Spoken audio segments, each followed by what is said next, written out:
Hey everybody, this is War Boss Fitz. Thanks for coming by for another Army Showcase, and this week we're going to be going over the High Elves for Age of Fantasy.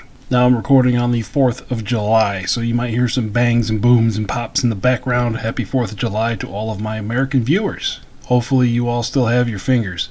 And before we get into the actual army, normally I do a 3D creator spotlight, but for the High Elves, I had an awful hard time printing out this army. A lot of 3D designers decide that their elves need to be real skinny, the weapons need to be real thin, horses need to be standing on two legs. This army took me over a month to put together because the designs that I was finding that I thought looked cool just didn't hold up once they'd been off of the printer for a day or two. So I was able to get some units from different creators to make the army when we go into the battle report, and what I had a lot of success doing is taking the 10mm models from Forest Dragon and scaling them up to 32. They had just the right amount of chunkiness to be real easy to assemble and real easy to paint, but you'll see that when we get into the battle report. But for now, for all the different units you're going to be seeing in the video, I pulled all these pictures off of Lexicanum to show off a lot of the old school High Elf units. So let's go ahead and hop into the army. What are the High Elves? Like, what theme do the High Elves have in Age of Fantasy? The High Elf army in Age of Fantasy seems to fall into a weird jack of all trades. You can build a basic army that will cover anything that you're going to run into, or if you want to, you could lean heavily in one direction. And the High Elves, they have elite units that cover all of the archetypes of fantasy. So we'll talk about it more in the units, but let's go and hop in. So High Elves, we're going to scroll down here to the special rules. Some of the ones I want to highlight is High Prowess. You put this on a hero and the entire unit's going to get +1 to hit. So if you put this hero in one of your elite units, that puts them over the top to ridiculous levels. And the other one is Quick Shot. We've seen it before, I think under a different name for the Deep Sea Elves, but Quick Shot, letting your unit shoot even after you rush. It's only going to be on one unit, but that is going to be very mobile firepower for the army. So that's enough of that. We'll go over those as we see them. Spells. We're going to talk about the buffs. Protection 2, 2 friendly units within 12 get +1 to defense rolls next time they take hits. This is going to be a good one for the army, because elves are not very tanky on their own. Giving this buff to some of your frontline units is going to really help them out whenever they get into a fight. And then the other big one, the huge one, Magical Surge 3. Target 2 friendly units with an 18, they get +2 to hit rolls next time they charge. So in case you don't have a character in the unit to give out High Prowess, this is the next best or even better option, because you're going to have a lot of magic flying around in this army, because elves are just magical things. Putting this even on your basic troops is going to make sure they have some game impact. Alright, that's enough of the window dressing of the army. Let's go ahead and look at some units. And like usual on the channel, I look at stuff at the 2,000 point level. That seems to be a good starting level in all the different systems of OPR. It lets you put just the right amount of stuff on the board. We're going to start off with our characters, and the first one is the High Noble, coming in at 50 points. Quality 3, Defensive 4, Hero and Toughness 3, armed with a heavy hand weapon, 3 attacks at AP 1. Now let's go over the different unit upgrades he can have. Hit and Run. This model in its unit may move up to 3 after shooting. This is in case you want to put this character into an archer unit. In case they're hugging cover, they can fire off and then bounce behind a wall or something. High Prowess. This is that +1 to hit and melee for this character in its unit. Coming at 25 points. If you want to have a frontline character, this is what you're going to put on him. Army Standard Bearer, giving a fear of 3. It counts as having 3 more wounds caused in combat, meaning you're going to be able to win over your opponent and make them take morale tests. Then we have Caster 2 and Caster 3 on these characters. That gives you access to the spell list we saw. And Protective Aura gives 2 units within 6 +1 to defense rolls next time they take hits. So if you have 2 units moving forward, I could see having one character with this, and then a caster throwing out the +2 to hit for 2 units, making those 2 units tougher to crack and whirlwinds in close combat. Now for weapons, you can replace the heavy hand weapon with a dual heavy hand weapon, giving you 1 more attack. Heavy halberd, picking up rending. A heavy lance, giving you the lance rule, which means you're +2 to AP when you charge. You're going to see this mostly when you want to do a mounted character. A heavy great weapon for AP 3, or a heavy spear gives you AP 1 and counter. Counter is a good rule if you have an entire unit of troops with spears, meaning if the enemy charges you, you get to attack first. It also gives -1 to impact from enemy cavalry, so most of the time the only thing that does is it just means the cavalry are going to pick a separate target. But in this army especially, I think spears have a good place in this army, so we'll talk more about that later. Now your character can also get more rules upgrades depending on where you want to put them to synergize more with the units. Lion Warrior gives you Fearless and Protected. Fearless means even after you fail a morale test, you roll a dice on a 4+, guess what, you pass that morale test. Then Protected means you ignore 1 point of AP on the enemy weapons. Phoenix Warrior gives you Regeneration, gives you an additional save of a 5. You do a Short Bow and Shadow Brother. If you can't tell, this is pretty much telling you which units these go with, which gives you Scout and Stealth. Stealth is -1 to hit and shooting over 9 inches away, and Scout means you can pretty much start at the midpoint of the board and you get to deploy last. Then Magic Short Bow, 18 inches, 3 shots with Rending, and Shadow Sister, which gives you Quick Shot, and that is the one where you can move 12 inches and you can still shoot. Or you could just straight up take a Great Bow for 3 shots at AP1. And then we get into the mounts. Oh Lord, the mounts. First up is a Dragon Steed. Defensive 1, fast, and impact 1. So that would put him at defensive 3. And even though it says Dragon Steed, it's still a horse. It's just got like a dragon headdress on. You'll see. Put him on a Griffin. You get 6 more attacks with Rending. Defense +1, so you're still at defense 3. Fast, fear 1, flying, and toughness 6. Now at this point, with this toughness, you can't go into any other units, but you're a wrecking ball on that Griffin on your own. You don't need to be in a unit. You just go out and do work. Ice Phoenix, 6 more toughness. Defense go into 3. Fear 1, flying. 6 attacks at AP1, regeneration, and Frost Blizzard. Whenever you move over a unit on a 2+, the enemy gets -1 next time they fight. So putting this character into key points on the front line, that could change the whole direction of the game. Fire Phoenix, again, defensive 3. Fear 1, Flame Claw for 4 attacks with Rending and Reliable, Flying, Regeneration, Toughness +6, and Ember Storm. Move over an enemy unit and on a 2+, they take 3 hits with AP1. And then my personal favorite, Dragon. Because you know you're in a fantasy game when you start seeing dragons.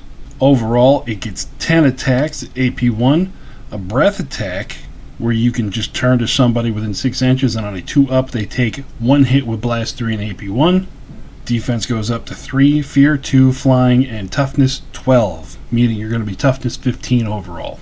So let's put together a Dragon Noble, just because why wouldn't you? So Dragon. And then because you want to keep him alive, we're going to go with Regeneration, a Heavy Lance, and then you have 2 choices that I think would work here. 1, High Prowess, putting you at a 2+ to hit, or you can go with the Army Standard Bearer coupled with the Dragon. You are now fear of 5, which means you automatically count as causing 5 wounds in combat. You're going to be forcing morale tests on everything. So that comes in at 415 points. Still, in my opinion, this is relatively cheap for what you're getting. So keep that in mind. Dragons are always fun. Let's move on to the champion. Starts off at 30 points, quality 4, defense 5, hero and toughness 3, comes with a hand weapon with 3 attacks. Now you have some of the same upgrades. You got Hit and Run, Caster 2, Caster 3, and Protective Aura. You can switch out the hand weapon for everything the other character did. You just do not start with the AP1, and you just have the basic versions of those weapons. You can upgrade the character with a Great Bow, again, for 3 shots at AP1. And then for mounts, we got completely different mounts here. You get a Magic Cloud. Again, a very fantasy-like trope that gives you fast and flying. A Silver Steed, which would just be the basic horse in the army. Defense 1, fast and impact 1. A Giant Eagle, giving you defensive 1. 1 attack with a claw, fast flying, impact 2, and toughness 3. Or a Great Beast. Defensive 1, fast, fear 1, impact 3, and toughness +3. So overall, the champion is a secondary character. This would be a good one to put the caster ability, just because it's going to have the same utility as the High Noble caster would. It just comes out cheaper. Like as you can see, it comes out 90 points versus 110, and as far as the casting ability, they are the same. So let's move on to our units. We're going to start off with warriors, the Bog Standard Warrior Elves. 10 of them for 85 points, quality 4, defensive 5, 1 attack apiece with hand weapons. You can replace the handed weapons with a halberd for rending or spears for counter. And then you can upgrade up to 3 models with Sergeant, which gives 1 model plus 1 to hit. A Musician, which means the unit can move an extra inch. Or a Banner, which means you get plus 1 to your morale rolls. And this unit starts off a quality 4, so as far as basic troops go, these might be some of the best basic troops you're going to find in Age of Fantasy. Normally, the basic troops are a quality 5 or a quality 6. So in the end, their elves are all, highfalutin, bougie, wannabe nobles. So of course they're going to act like they're better than everybody else and be quality 4. What can I say? I'm an orc. I'm going to take as many shots at elves as I can. Now what you can do with this unit, let's build a brick. We're going to put spears on them. And then we're going to combine it. And then we're going to put in a high noble to join those warriors. We're going to give out high prowess, which now makes all 20 of those warriors quality 3 when they get into a fight. We give the high noble a spear, and that's it. This unit is ridiculous. It is a 21 model block hitting on a 3 that fights first even when you charge it. 2 or 3 of these moving up the center of the field pretty much locks that down. The only real weakness for these are going to be getting shot at, because they're only defensive 5.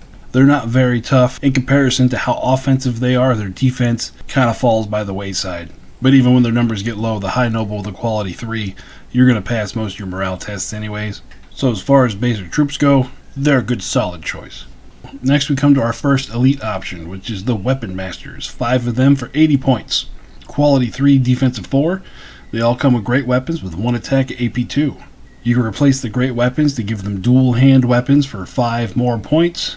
And you can upgrade 1 model in the squad to be a caster, which means it's just extra magic coming out of the army.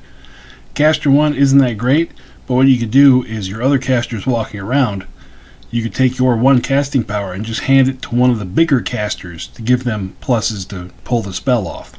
And then they have the Sergeant, Musician, and Banner option. Now they start at quality 3, so it's going to be the same cool thing. Double it for 10 of them for 160 points. High Noble, High Prowess. Join them to the unit. Now you have 10 great weapons that are going to hit on a 2.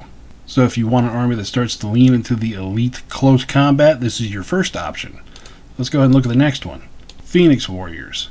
5 of them for 95 points. Quality 3, defensive 4. Come with regeneration. 1 attack apiece at AP 1 with rending from heavy halberds. And their only options are the Sergeant, Musician, and Banner. So you don't have the option for the extra magic, but this is just another option for elite infantry. So again, combine the unit, High Noble, High Prowess, and then you can put on the Phoenix Warriors so your Noble gets regeneration. You get where we're going with this. And then our third option for elite infantry is Lion Warriors. 5 of them for 100 points. Quality 3, defensive 4, fearless and protected, which means they reduce enemy AP by 1. 2 attacks apiece with great axes. Their only options are Sergeant, Musicians, and Banners.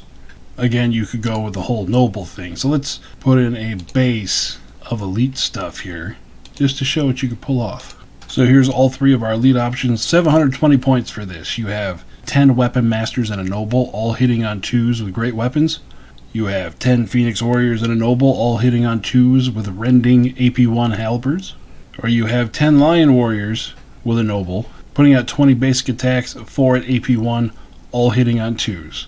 And just to increase the epicness of the elite version, take a bunch of warriors, take 2 squads of 20 warriors, put in a champion with caster 3, attach him to one of those warrior squads, and now with those 2, since they start off at quality 4, this is where you hit them with the magical surge, giving both of those units plus 2 to hit, so when they charge, they're going to be hitting on 2s. Now it's going to be 4 plus to get that off on turn 1 with caster 3, or you could even come down here to the Weapon Masters, put a caster 1 inside the squad to give this champion the caster token, which means it's a 3 plus to get everything here to hit on a 2. We're at 74 models. We're just over 1,000 points. If you want a melee grinder army, this is an excellent base to start with. So that's it for the melee stuff. Let's move on to our next category, which is going to be shooting stuff in the face from far away. So let's go to archers. 5 of them for 90 points. Quality 4, defensive 5, 1 attack apiece with hand weapons, and 30-inch longbows for 1 shot. Their only options are going to be Sergeant, Musician, or Banner. Now, the characters joining archers doesn't really affect them. They do get the hit and run ability, which gives you a little bit of mobility after you shoot. But I think what the archers are going to be used for, since they're relatively cheap at 90 points, and they're pretty good at quality 4, with that long range, what these are going to be used for, in my opinion, is to sit pretty much in your deployment zone for most of the game, reach out and touch the enemy from whatever firing lanes they can find, and then make sure that you have a unit hanging around the objectives close to your deployment zone to contest it and make sure it's yours at the end of the game. So there's really not much to talk about archers. These archers, they're good archers as far as archers go in Age of Fantasy. They're just not the stars of the show right now. Let's go on to some stars. Let's go to Coast Guard. 5 of them for 110 points, quality 4, defensive 5. They come with Fearless. 24-inch bows with 1 shot, and they're all carrying spears for 1 attack with counter. And their upgrades are Sergeant, Musician, or Banner. Now these are starting to get a little bit pricey, but these are going to be some of the hardest to shift archers in the game because they're quality 4 with Fearless, so they're probably not going to fail a morale test. And coming equipped with spears means that little 5-man units of like cheap cavalry or wolves or even swarms charging at them from ambush or coming around a flank, they're going to think twice about charging into these Coast Guards as opposed to a regular archer squad.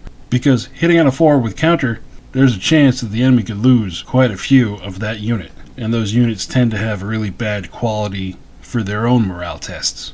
So again, there's not really much a character will be able to do for this, other than like putting a caster in there, protection, giving 2 units +1, making them a little bit harder to shift. I wouldn't worry about putting Magical Surge on these because them having counter, they're going to want to get charged. They're going to want to, on their activation, shoot stuff, and then when anything charges into them, they attack first. Kind of the best of both worlds there. Alright, let's go look at some other pin cushion makers. Next unit is the Shadow Sisters. 5 of them for 130 points. Quality 3, defensive 5, and they come with quick shot. So that means they can move 12 inches, they can do a rush action, and they can still shoot at the end of it. That makes up for their 18-inch range on their magic short bows. And their bows also come with rending, which is going to counteract any regeneration the enemy might have. So with that movement, effectively it means the Shadow Sisters have a threat range of 30 inches on the board. They don't have the melee defenses that the Coast Guard have. They can dance around out at 18 inches, but honestly, in my opinion, a game board is only so big. So they might be able to get 1 turn of dancing, but with only an 18-inch range, something's going to catch them. But against certain armies, the ones you know are going to have regeneration on the board, having those rending short bows, if you're aiming for a shooting-focused army, will make all of the difference in the world when you run up against those regenerating armies. Next unit is the Shadow Brothers. 5 of them for 115 points, quality 3, defensive 5, Scout and Stealth. So with Scout, they're going to be able to start at the halfway mark on the board. Stealth means that even though they're shooting you shooting back at them, they're going to be harder to hit. Hand weapons for 1 attack, short bows for 1 shot at 18. Quality 3 on the Shadow Brothers and the Shadow Sisters means they are probably the best quality shooters in the game. Opposed to an enemy having a super elite ranged unit that probably is in the 300 point realm, these only being 115 and 130, they are on the verge of being chaff units. So with these Shadow Brothers, starting them in the middle of the board, they're going to be in range with their short bows. They can be used kind of like a speed bump if you're running a mostly ranged army. These guys can be out in the front line. The Shadow Brothers standing there taking the charge that you know is going to happen. With their quality 3, unless the enemy kills them outright, that's a good chance you pass your morale test, and what that does is it pretty much stops the enemy dead for a turn to deal with your Shadow Brothers before they move on to the rest of your army. So it seems kind of weird, in my mind, putting elves out there to be a speed bump, but it's an option. Now let's get into the cavalry. Start with the basic stuff. The Silver Cavalry, 5 of them for 90 points, quality 4, defensive 4, fast 1 impact. They all come with lances for 1 attack, which are AP 2 when they charge. And their only options are Sergeant, Musician, and Banner. Now I love this unit because they're 90 points, they're cheap. Real cheap. Quality 4, defensive 4, that kind of puts them on par to some of the elite chivalrous kingdoms. So just the basic elf cavalry is up to that level. So unlike the archers, we can do some stuff here. Like we could do the usual high prowess to make them all hit on a 3, which is always good to do. You could do a caster, and then you could do the magical surge on 1 or 2 cavalry units, making them hit on a 2, and then you could just put the character on a horse, either the dragon with the high noble, or a silver horse, what's it called, silver steed with a champion. Put it in the unit to give them a little bit more pushing power, a little bit more attacks at the tip of the spear. Yeah, 295 points for a pretty decent cavalry charge. Or let's do this. Let's do cheaper version. You're going to come out to 290 points. You have a pretty good solid cavalry squad. And this is just the starting cavalry. Let's look at some of the other stuff. Next we have Reaver Cavalry, so these are going to be your ranged cavalry. 120 points for 5 of them, quality 4, defensive 5, fast and impact 1, 24-inch bows, and they all have hand weapons. And you could upgrade them with beast mounts that gives them scout and strider for 15 points. And then sergeant, musician, and banner. Now I don't know why you would want them to have scout. I can see strider, but 24-inch range fast unit, I don't know why you would want scout. I mean, it's there if you want it, or you could use the scout rule where you just deploy last, just to figure out where to put them to do the most damage. That'd probably be the only reason why I'd use the scout rule with these guys. But strider is good just to get them to go through difficult terrain. You're going to be harassing the flanks, or you're going to be behind the front line, winging shots wherever you can. Now again, like the archers, there's really no obvious character to put in with these guys. You could increase the lethality of their hand weapons, but why would you do that? You're going to use these for the bows, because otherwise you just use silver cavalry. So let's look at our next cav unit. Dragon Cavalry. 5 of them for 115 points, quality 3 and defensive 3. Fast, fearless, and impact 1. They all come with lances, and the only upgrades are the sergeant, musician, and banner. Now it's the same tricks you could play with this. Again, high noble, this time give them the dragon steed to fit right in there. The heavy lance, and you could do the high prowess trick to make them all hit on 2s natively. You could do a caster, but where they already start on a 3, it's kind of diminishing returns to hit them with a +2 to hit, unless the enemy has a -1 to hit. That's situational.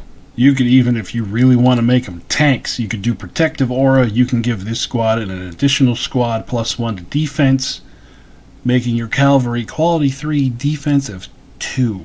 And even the most expensive option there is only 390 points. I just edited out a 2-minute silence as I just sat and stared at this unit. This unit is ridiculous. The rest of your elves have trouble with defenses, not these. These are going to be your frontline tip of the spear. We are going to sledgehammer things. Whew, alright, let me get off of this unit before I just start making them. And our last unit in the unit category is Giant Eagles. Quality 4, defensive 4, 165 points for 3 of them.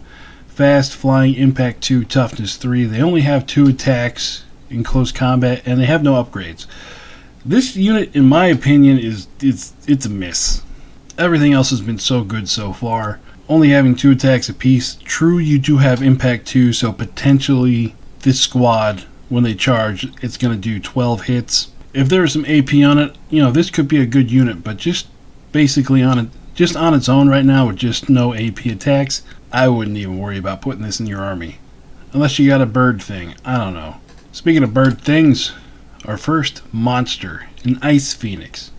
185 points, quality 3, defensive 3, fear of 1, flying, frost blizzard, where if you roll a 2 up when you move over an enemy unit, it's -1 to hit, regeneration, and toughness 6. And then it has 6 attacks at AP 1. Again, in my opinion, kind of a lackluster monster for the army, but it's cheap at 185 points. Like I said, maybe putting -1 to hit on key units of the enemy at the right times is going to be game breaking. It does have fear and flying, so it's going to be able to get into combat, and the fear gives it more of a chance to win that combat. Just after the power I've seen with the other units, the Ice Phoenix kind of falls flat for me. Let's look at the Fire Phoenix. There's maybe something else here. Quality 3, defensive 3, 195 points. Ember Storm. On a 2 up, the enemy takes 3 hits with AP 1, fear 1, flying, regeneration, and toughness 6. 4 attacks with rending and reliable, so it hits on a 2. but it's got no AP, but it has rending. This is another unit that's kind of a shrug. Maybe. You could do a bird theme, you totally can, but I just don't think that's where the power is in this army. Next is the only real contemporary unit on this list is the Bull Giant. 300 points, quality 3, defensive 3, fear 2, fearless mountain blast. It's just a rewording of the breath attack rule.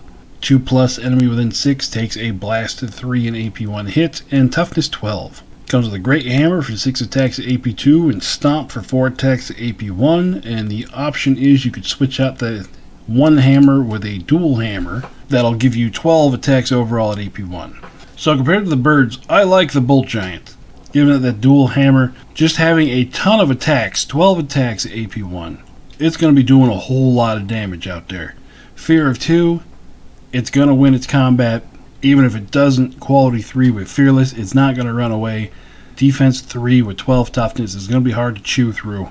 I feel like if you just took away the Bull Giant name and put up Dragon, or like Great Worm, which would be a dragon without flying, it'd be the same thing in my mind. And just big monsters running into combat, smashing stuff with hammers, this gets the War Boss Fitz seal of approval.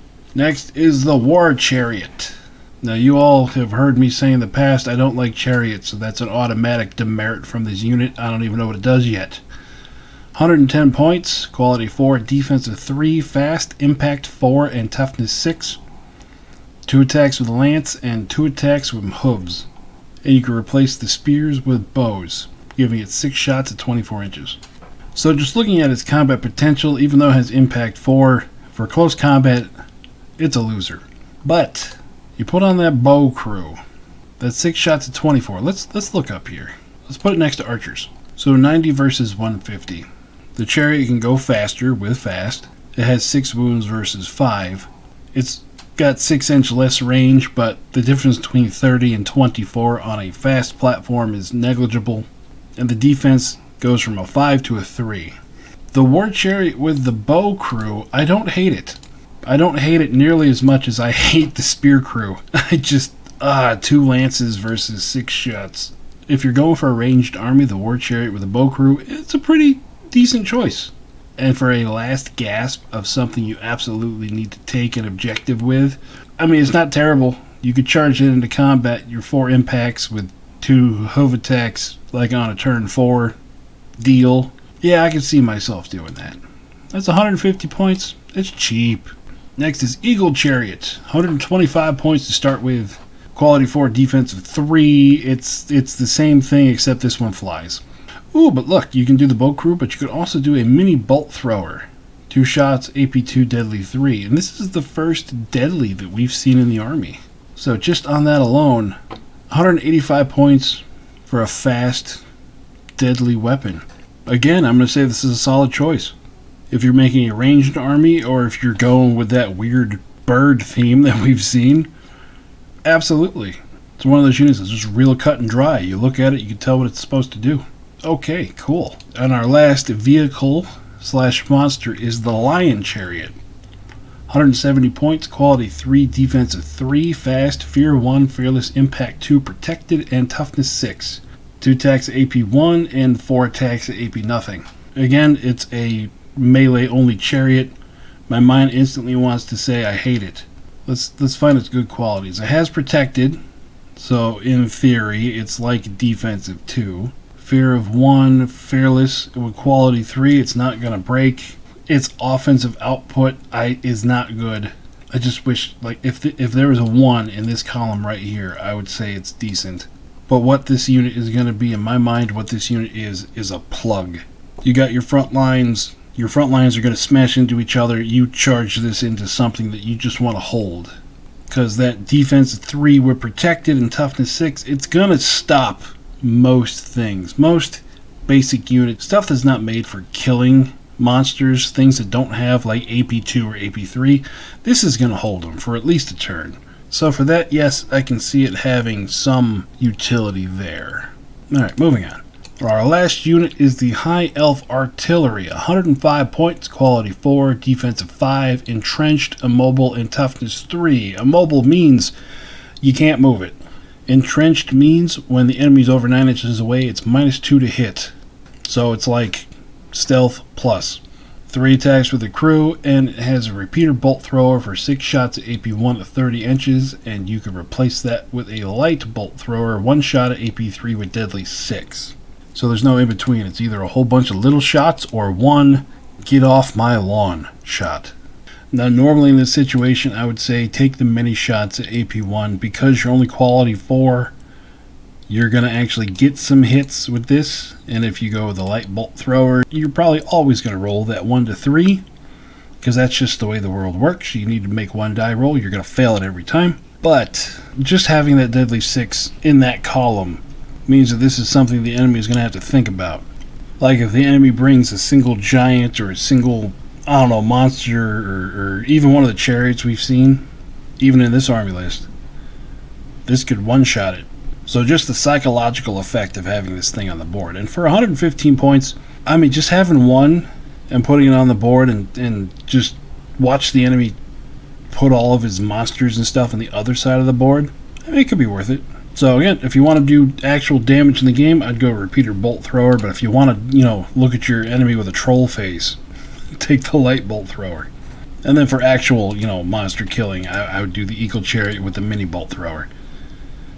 Quality 4 again still, but here you got 2 shots. You're probably going to hit with one of those and do some damage. And also in Age of Fantasy, sometimes the armies just don't have things that are toughness 6 in them. Like in the one they're going up against today, the Ghostly Undead. Yeah, they have a ghost chariot and 1 character who's toughness 6. Meh. Okay. Yeah. Okay. Yeah. Light bolt thrower, troll face. All right. So that's the end of those units. Let's look and see what I put together for today's game. So this is what we got. We got 1 high noble on a dragon with regeneration and a heavy lance, and he's rocking the army standard bearer, giving him a total fear of 5. Why? Because dragon. You can't give me an option that says dragon and not expect me to use it. Next we got 10 warriors with spears attached to a champion who is a master mage with caster 3 and a spear as well. This is where we're going to be looking for that +2 to charge. And then we got 2 of these. We got high nobles with great weapons and high prowess attached to weapon masters, 10 of them. And each of the weapon master squads has a single spell master that's going to give out the +1 to cast spells. You see, we got 2 of those here. And then we got 3 units of 5 archers. These are going to be kind of the chaff / backline, holding objectives and reaching out and touching stuff on the other side of the board. Along with 10 Shadow Sisters, they're going to put those rending short bows to work on all the regeneration that's going to be on the board. And then we have a champion with a silver steed who is a master mage attached to 10 silver cavalry. We're going to see what some elven horses can do. But yeah, that is the High Elf army, my opinion on them, what I think works, what doesn't work. I know when I did the tier list, I rated these as a D. Honestly, they should have been higher. I was fighting them in the construction phase when I made that ranking list. Really, these should be an A. Because all their units are really just good quality units. The melee and the cavalry, you can upgrade them to be ridiculous. The archers are good archers compared to the other archers in the game. The monsters and vehicles, they kind of fall flat. But in this army, I don't think you're going to need them. Your basic troops are going to win you the game. So that's enough of me babbling. I'm going to go ahead and link right here the battle report video where you get to see the High Elves army I built take on the Ghostly Undead. And then if you like these army breakdowns, I do one every week. Next week we are going to be doing the Demons of Lust, and then we're going to do a double header battle report where they're going to take on a Grimdark Future and an Age of Fantasy army. Because it's the same list in both systems, we're going to put it through its paces. So that'll do it for me. I hope you all had a happy 4th of July. I hope I see you across the table from me someday, and I'll talk with you later. Bye-bye.